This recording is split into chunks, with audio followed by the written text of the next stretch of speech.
To do a statement because for the last 3 weeks I've been on a run in this town because people have been trailing me from my vehicles. Now I'm using Uber vehicles to my business premises, to my home, and also a lot of information coming in, a lot of threats. I met 3 boys last week on the streets who flashed out guns on me, telling me I should stop to talk about the current governor of Nairobi, and in particular the process of impeachment, or else I'll meet copper, meaning they'll shoot me.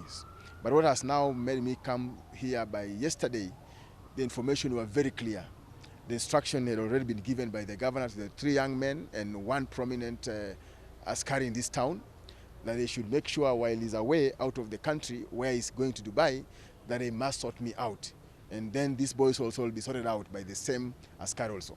So I felt that I should come and report the authorities, because I believe this county cannot work on threats and intimidations. Either way, someone has to die. If I don't die because of the cause of justice for all, I'll die someday, either in sickness or not. But also the law must also take its course. I want to say categorically that Sonko is after my life, and he has talked severally. At first place, he used to say that he is preventing those prisoners who had just left prison from killing me.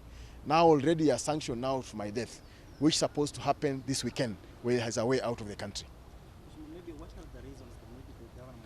The reasons are very specific. Last week I gave out an expose on the issue of land for the pensioners, that Governor Sonko has taken over the land of the pensioners without paying and threatening them with the count rates. If they want to take back the land, they should pay the count rates. And I asked on my Facebook page, where does the county money come in touch with the private business between Sonko and the Kenya Railways?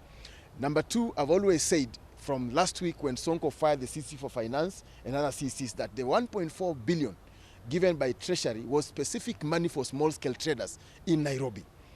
And we have addressed a press conference saying Sonko should not divert people's attention wanting to pay lawyers big money. And those are the challenges that I've said. And also, primarily, I've insisted that Maina Commander's rallying call for Nairobi MCS, that we need to sort a mistake of Nairobi in a Kiambu way. That's an impeachment process, which I've collected signatures.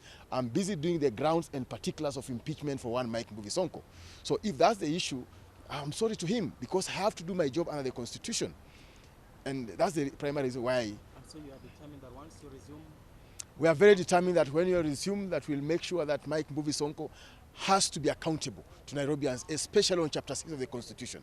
We're not going to relent on this. So how many MCAs have you maybe tried to hold? We have enough numbers to place a notice of motion before the county assembly, and primarily also we have numbers to make sure that Sonko has to go home. So maybe what is your clarion call?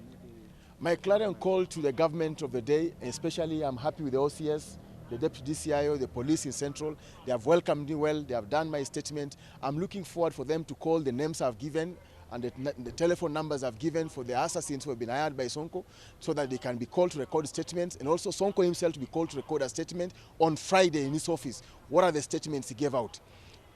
What are the statements did Sonko say on Friday in particular in pertaining to my life? And that's what I want him also to be called to record a statement, who he hosted in his office.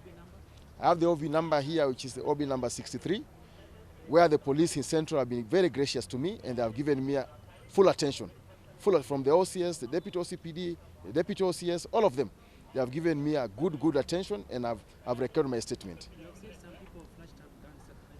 Were you able to recognize them? And then what was the time? It was very early in the morning when I was just getting to town around 6. 3 young men just accosted me at the turn of Ankara. They said, "Imwatok ndio huyu."